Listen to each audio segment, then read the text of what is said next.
We started in October 2020. It took us June 2021 is when we got 5,000 followers. Okay. Right? And June 2021 is when we switched up the way we are creating content, right? Before that, we were creating one piece a day. Now, June is when we switched up and we were like, no, we don't want to do one piece a day. We want to go to 3 pieces a day. Okay. Right? So that's like triple the amount of time and effort that needs to go into it. And we started seeing the results immediately. Right? Wow. 5,000 followers in the span of 8 months. 5,000 followers in a span of 1 month. So between June and July, we gained 5,000 followers.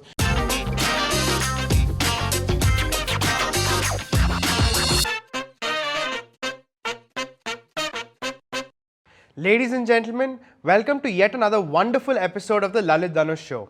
Today I have with me somebody who's super young, talented, and runs a page called Barely Opinionated, which puts out news content on political, business, and economical issues. In this episode, you will watch Rohit talk about his journey as to how he started this page and garnered over 30,000 followers in the last 2 years. Because of which, he also is working as a consultant in social media. Watch through if you want to understand how you can improvise your social media handles and how you can take your Instagram page from good to great. Enjoy the episode and do let me know how you feel about it. Hello Rohit, welcome to the Lalith Dhanush Show. I'm so happy to have you here. I still remember the first time we met and that was because of Azan. He told me about you and how you run this page called Barely Opinionated, and the moment I saw that page I was super impressed as to how well it was organized and the kind of information it was giving out. Fantastic, man, and I'm so delighted to have you on my show. Thank you so much, Lalith, for having me. I've seen your podcast and the way you get people to talk about different careers and different it's just brilliant. So love it, and I'm so happy to be here and glad to be here. Thanks, Rohit. And today I have so many things up your alley, which I want to discuss, which I want to understand from your perspective. First of all, for everybody who's watching here, I'm sure most of us would love to have an Instagram page, which is running quite well with a lot of followers, but not many of us know how to do so. Right? Can you tell me, before I dive into the specifics of Instagram, what is Barely Opinionated about? What is the purpose of that page? Right. So just to give you context, Barely Opinionated is a social media brand. You can find it on Instagram, you can find it on Facebook, you can find it on YouTube, LinkedIn, right? The main idea of the page is to basically put out factual information related to social, political, business affairs, right? So basically whatever is happening right now, in a sense that the young generation, like people like me and you, can understand and grasp in an easy manner, right? Because what has happened is that newspapers will put out articles, different articles, break down topics, right? And that dilutes the information that needs to go out, creates a lot of ruckus, right? And we want to avoid all of that. Yeah. So that's the main idea behind it. And I also feel newspapers and news channels have so much information overload, and half of that is unnecessary, and they don't get to the point quickly. And I think our generation has really lost the interest of going through those media forms. I think that's a brilliant point, especially with these reels and shorts coming in. Our attention span is not enough to read a newspaper, and that's where all of this comes in, right? Very true, man. Today, when I look at Barely Opinionated as a page, it has about 30,000 followers, which I, for one, can say to the people who are watching, which is not easy to accumulate. How did this whole process start, Rohit? Like, I want to understand, where did it start and how did it start? Right. So this has to go back to the very beginning of the first lockdown. So this is back in around July, August of 2020, right?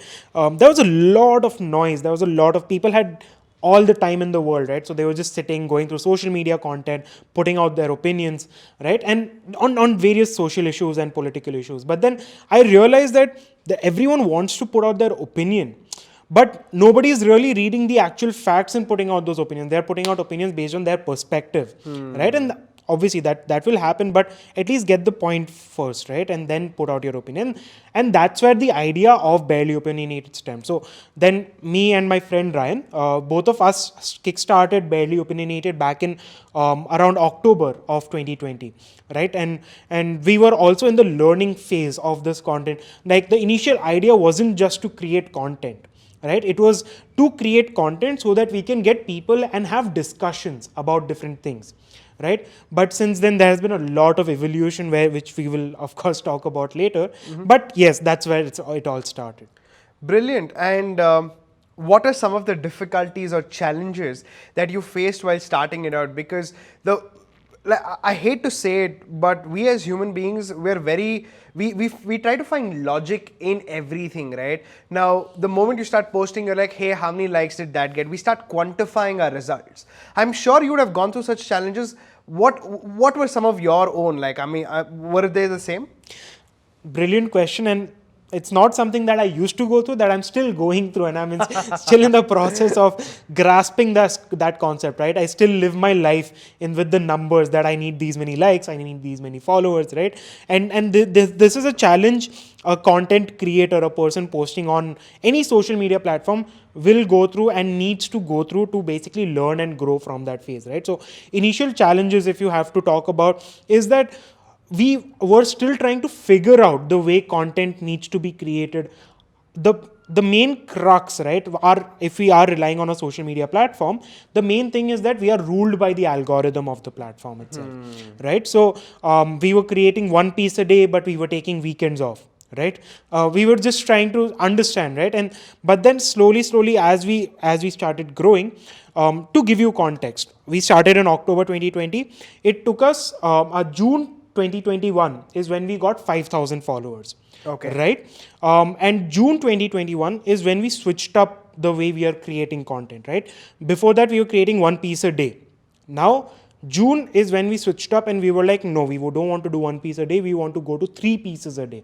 Okay. Right? So that's like triple the amount of time and effort that needs to go into it. And we started seeing the results immediately, right? Wow. 5,000 followers in the span of 8 months, 5,000 followers in a span of 1 month. So between June and July, we gained 5,000 followers.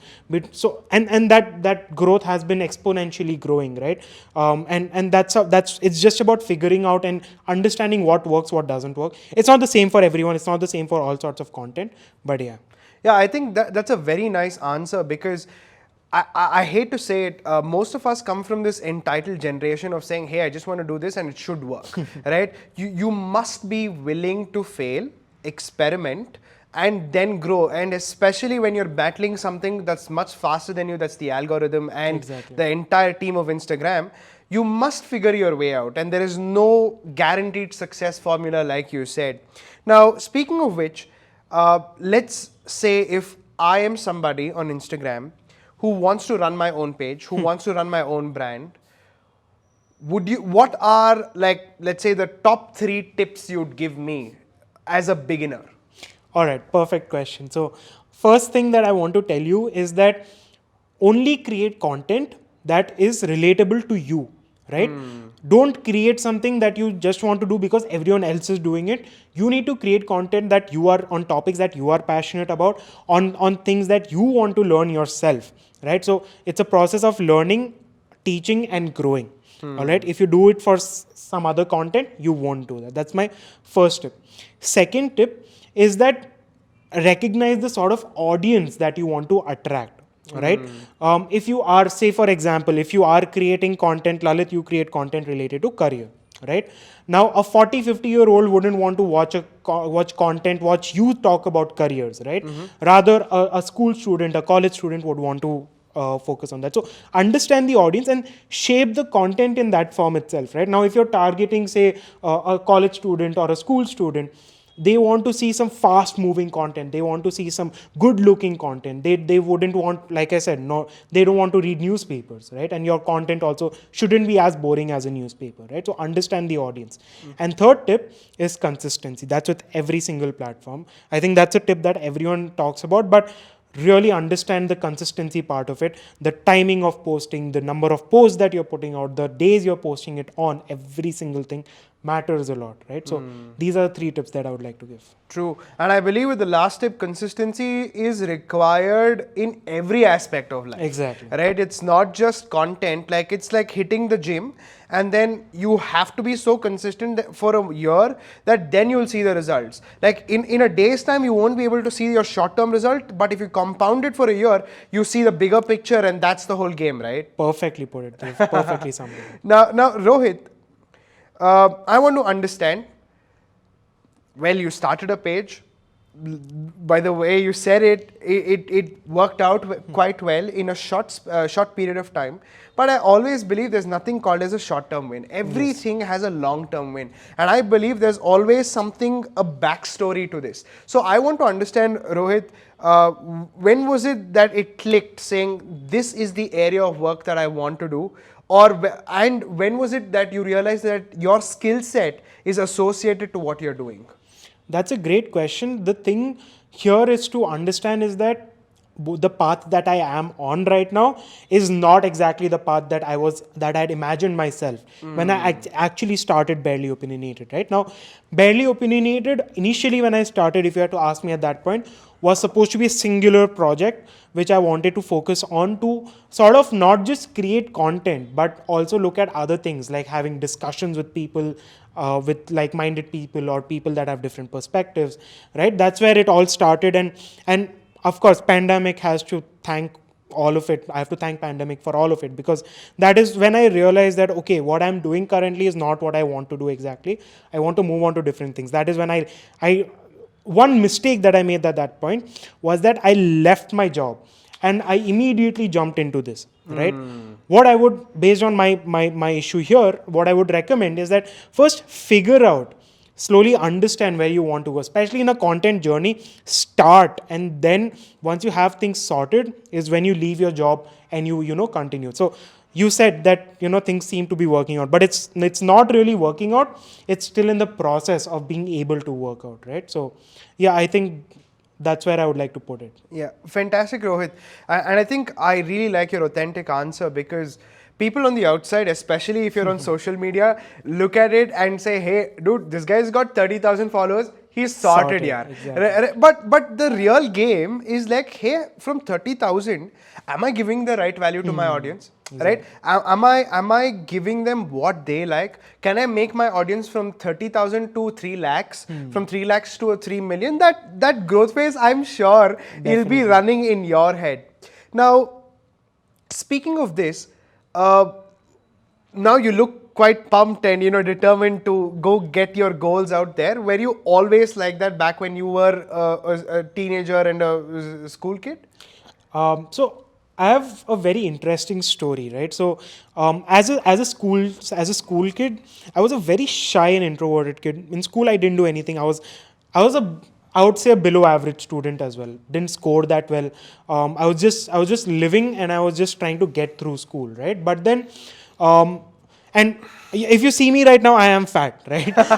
But back then also I was huge, right? I was fat. But then in 12th grade is when I decided that no, I don't want to live this life. I want to change myself.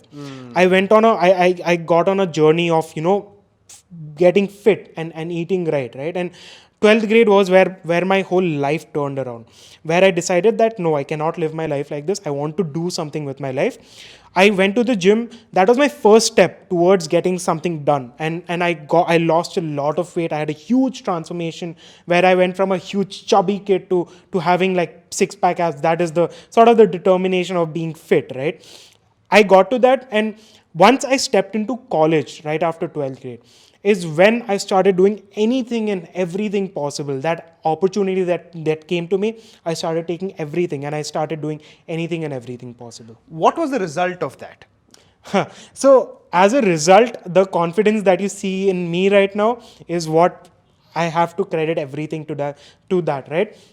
Small elements of it. So for example, I have participated in a lot of extracurricular. I didn't do anything in school, but everything I did was all in college, right?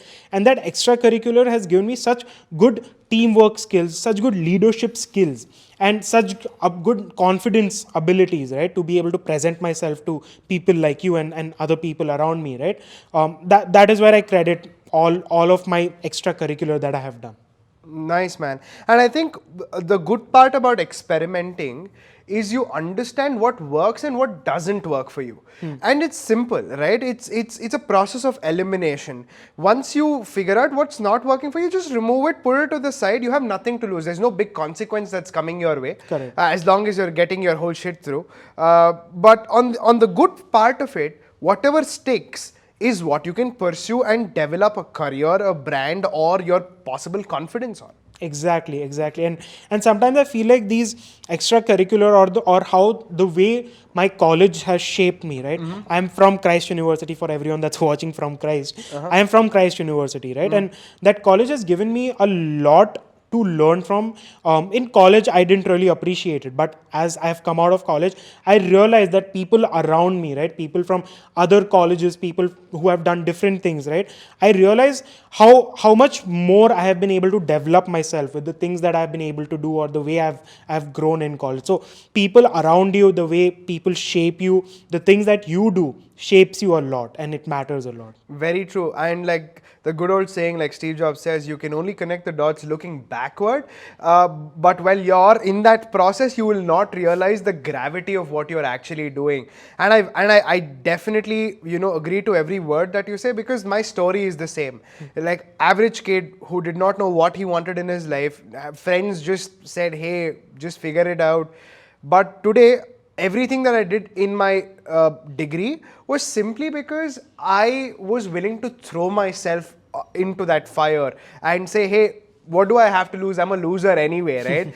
And guess what? As you rightly said that time, it compounded to such a point that today people look up to me where I go teach and coach people for the same. Now, man, Rohit, it's a super inspiring story. But here's the thing. Passion, discovery, and confidence works only until you work. Yes. Post that, you are the driver of that ship. You found your direction. You have to climb the second, third step, fourth step of success. I believe you have to be an unlearner and a learner. Exactly. Right? Now, as you finished college, you started Barely Opinionated. Talk to me about the importance of learning and upskilling yourself through the process.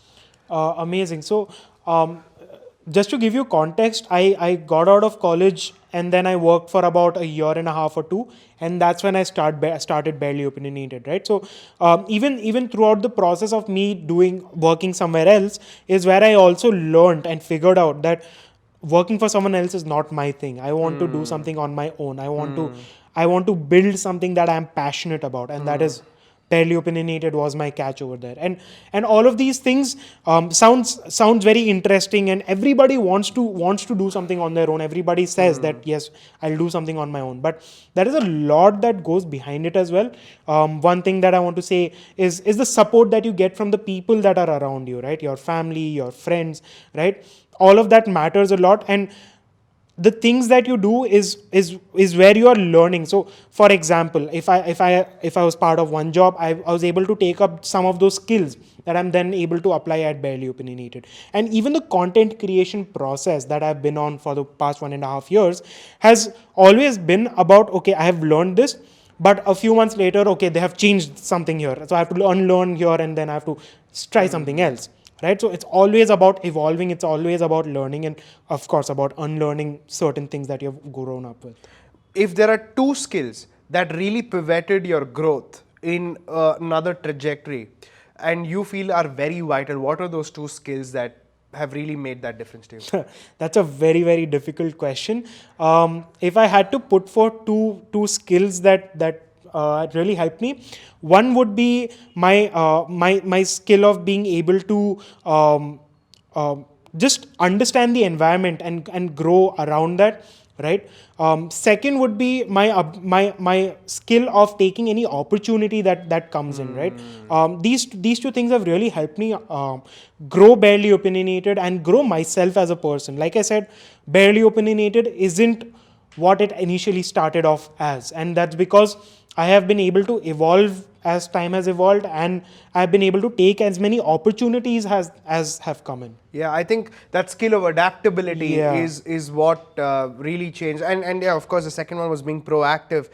I think these things don't come to you naturally. You got to learn them as time passes by, because if you don't learn, then you see a dead end there, right? Exactly. And speaking of dead ends, one of the things that I always believe is there are multiple ways of learning, right? That's the only way you can surpass that level. One of the things that I really believe is, if you can't upskill yourself and learn immediately, find somebody who can teach you that. A teacher, a mentor, a coach. Did you look up to a mentor-like figure for your process of learning and growing? Was there anybody who played a significant role in your life? Now, I wouldn't boil it down to say one person or two people, right? It's if I have to talk about, say, the content creation journey itself, what I do is that I essentially look at different people that exist. They're not directly my mentors, they're indirectly my mentors, because I'm learning from what they have learned throughout their journey. I'm taking lessons from what they are doing. Maybe they don't realize it, that they are giving me lessons, but I am able to understand their tactics, right? But one person that honestly has helped me throughout this journey is, of course, my family. My mother and my father have really help me do what I really want to do. In India, we have the whole society thing. You have to do certain things. You have to do the job. You have to do this. You have to do that. But if your family is supportive of what you're doing, then there is nothing like it. And that's where I think my father has played an important role, and even my mother. Nice. And I think a lot of times the kind of support here is not by giving you 2 cents of knowledge, but in fact loving you and giving you that freedom to just say, hey, go do it. Exactly. I'm here to back you up. Exactly. Right? Just go do it. It's okay if you fall. I'm there to pick you up. And Exactly. I think that is the biggest support that most parents can actually give their children. Right? Freedom is the most priceless thing. Freedom and just like you said, the backup, right? That's, you just hit the nail, and it's exactly what you said. It's just about, right, if they are able to help you and they are able to give you a backup, and they're able to give you that mentality, right? When you're in a journey of entrepreneurship, you need that sense of security, right? If you're doing it all alone, it's not going to come. But if you have support from your family, then that's where the security comes in. Absolutely, man. I definitely agree with you. So I think security is a very mental thing. It plays on your psyche.